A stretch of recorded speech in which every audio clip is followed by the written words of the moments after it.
Bah il est où Thomas? Jordan, tu l'as vu? Non, je sais pas. T'es sérieux? Tu fais quoi? Bah, je travaille. A few moments later.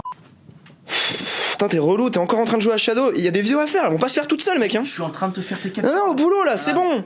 Attendez, on va vous montrer. Bon ok, j'avoue, je me suis fait griller. Mais en fait, pas tant que ça, parce que j'étais en train d'essayer le Shadow PC. Qu'est-ce que c'est? C'est un ordinateur dans le cloud qui nous promet de pouvoir accéder à un PC de gaming surpuissant, et ce sur n'importe quel écran. Alors qui dit cloud dit bien sûr serveur. En fait, le PC, il est dans des data centers et l'image vous est envoyée via fibre optique.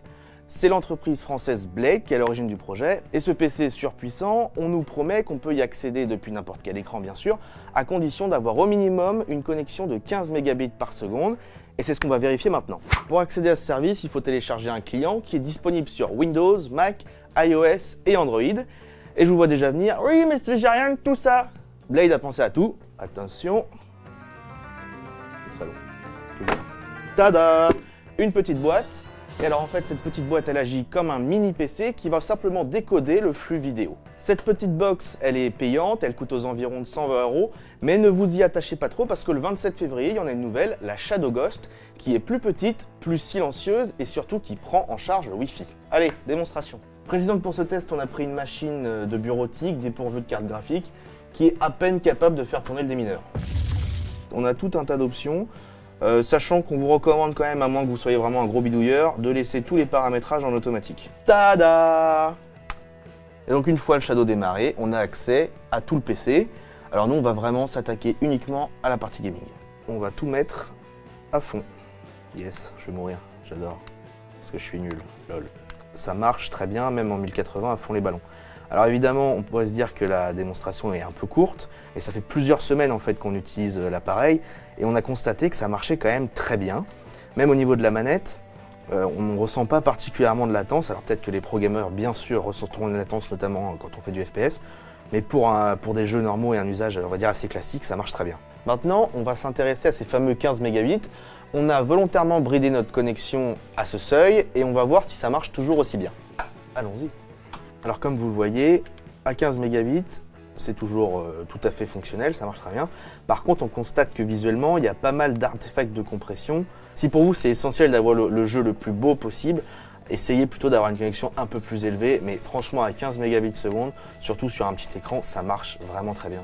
Donc Shadow nous promet aussi de la 4K jusqu'à 60 images secondes. Dans les faits, on va voir que votre connexion, elle va avoir un petit peu de mal.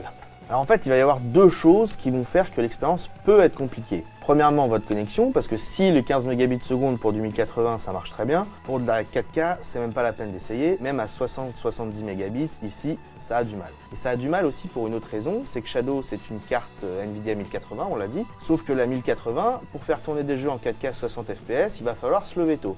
Donc ce qu'on vous conseille, c'est d'adapter les paramètres graphiques pour que ce soit à peu près fluide dans l'ordi, et après de voir avec votre connexion si ça peut tenir. Là par exemple, pour être sûr, on va se mettre en bas, afin d'identifier si c'est la connexion qui a du mal ou si c'est juste la carte graphique. J'ai un temps de délai qui est quand même assez important. Donc pour la 4K, pourquoi pas, mais il vous faudra vraiment une connexion du feu de Dieu. Alors rappelons qu'il est possible de jouer en Ethernet, en Wi-Fi, mais aussi en 4G sur votre téléphone par exemple. Par contre, en 4G, on vous avoue, c'est vraiment compliqué parce qu'on dépend de plein de choses. Il y a du monde sur le réseau, si le réseau est saturé, si vous êtes en mouvement. Bref, on ne va pas vous conseiller de le faire. En Wi-Fi, globalement, ça marche aussi très bien, mais parfois on va avoir des petits ralentissements. Donc si vous êtes un peu pointilleux, privilégiez toujours le bon câble Ethernet. Très rapidement, un petit point sur le prix. Shadow, c'est 45 € par mois sans engagement et 30 € par mois si vous vous engagez un an. Shadow tient-il sa promesse? Eh bien, en partie, oui. On peut jouer en 1080p à tous les jeux à peu près à fond à partir de 15 mégabits par seconde. On est un petit peu moins convaincu par la 4K qui nécessitera une connexion beaucoup plus importante. Pour des gens qui ne voudraient pas investir dans une tour, on aurait tendance à recommander Shadow. Par contre, on vous conseille de l'utiliser un mois parce que l'expérience PC est tellement personnelle, ce serait bête de s'engager pour un an si vous n'êtes pas content.